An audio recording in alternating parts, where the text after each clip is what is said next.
Hello friends, white board में आप सभी देख पा रहे हैं कि हरों का परिमयकरण कीजिए। ये बेसिकली क्लास 9 में ज्यादातर गिरता है, ठीक है। तो इनको सॉल्व कैसे करेंगे, चलिए हम आपको बताते हैं।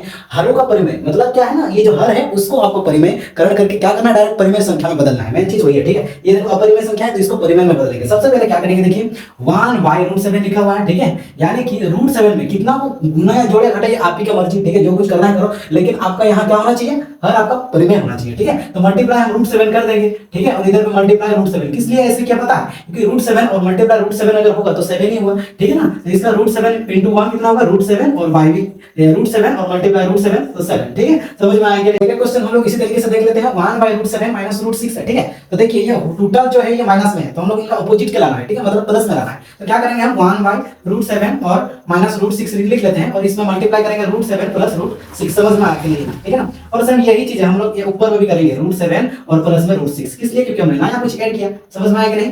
तो यहाँ पे हुआ कितना दोस्तों, ये √7 और प्लस में √6, ये तो हो गया, ठीक है। और इसका कितना हुआ, ये a plus B whole into a minus B, यानी कि a square minus B square, ठीक है। यही है ना, यही है ना दोस्तों। तो हमारा आंसर, फाइनल आंसर कितना बनेगा, √7 प्लस √6 और y में √7 का स्क्वायर 7 और घटा √6 का स्क्वायर 6, ठीक है। इनको सॉल्व करिएगा तो कितना होगा, √7 प्लस √6 और y में 1। समझ में आया कि नहीं, यानी कि √7 प्लस √6 पूरा फाइनल आंसर, ठीक है। 1/5 प्लस √2, ये तो बहुत आसान है दोस्तों, ठीक है ना। ये तो बहुत आसान है सर, किस लिए, क्योंकि प्लस में माइनस करेंगे 1/5 प्लस √2, है ना। तो इसी का हम लोग क्या करेंगे, माइनस लाएंगे, है ना। 5 √5 नहीं, खाली 5 और माइनस में √2, है ना। तो मन मर्जी नहीं लगा सकते, इसलिए ऊपर में भी हम लोगों को मल्टीप्लाई करना पड़ेगा 5 माइनस √2, ठीक है। तो ऊपर में कितना है, 5 माइनस √2, इसका तो ये से क्या है, जैसे 1 के साथ मल्टीप्लाई हुआ तो इतना ही होगा, ठीक है। तो ये स्क्वायर माइनस बी स्क्वायर, यानी कि 5 का स्क्वायर और माइनस में √2 का स्क्वायर, ठीक है। तो बचेगा कितना दोस्तों, 5 माइनस √2 और y में इधर 25 और घाटा में 4, तो कितना हो जाएगा, 25 और घाटा में 2 √2 का स्क्वायर 2, ठीक है ना। तो कितना हो जाएगा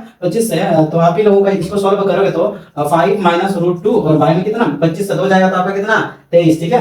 इतना, ठीक है। 5 माइनस √2/23। समझ में आया कि नहीं। चलिए हम लोग चौथा क्वेश्चन देख लेते हैं। चौथा क्वेश्चन कितना था, 1/√7 माइनस 2। इनको अगर हम लोग सॉल्व करेंगे तो कितना होगा, ठीक है। तो 1/√7 माइनस 2, तो माइनस में है तो इनको प्लस में हम लोग लाएंगे, √7 प्लस में 2, ठीक है। तो ऊपर में भी सेम वही चीज हम लोग मल्टीप्लाई करेंगे, √7 प्लस में 2, ठीक है। तो ये संख्या 1 के साथ अगर मल्टीप्लाई होगा तो सेम ही बचेगा, √7 प्लस में 2 और y में ये देखिए आप इसमें देख के क्या पता लगा सकते हैं, a plus B whole into a minus B, तो कितना होगा a स्क्वायर और माइनस में b स्क्वायर, ठीक है। समझ में आया कि नहीं। तो इसको अगर सॉल्व करेंगे तो कितना होगा, √7 प्लस 2 और y में √7 का स्क्वायर 7 और घटा में 2 का स्क्वायर 4, ठीक है। आएगा आंसर कितना, √7 और प्लस में 2 और y में 3, ठीक है। ये हुआ हम लोगों का फाइनल आंसर। समझ में आया कि नहीं दोस्तों। अगर वीडियो पसंद हो तो दोस्तों लाइक जरूर करें।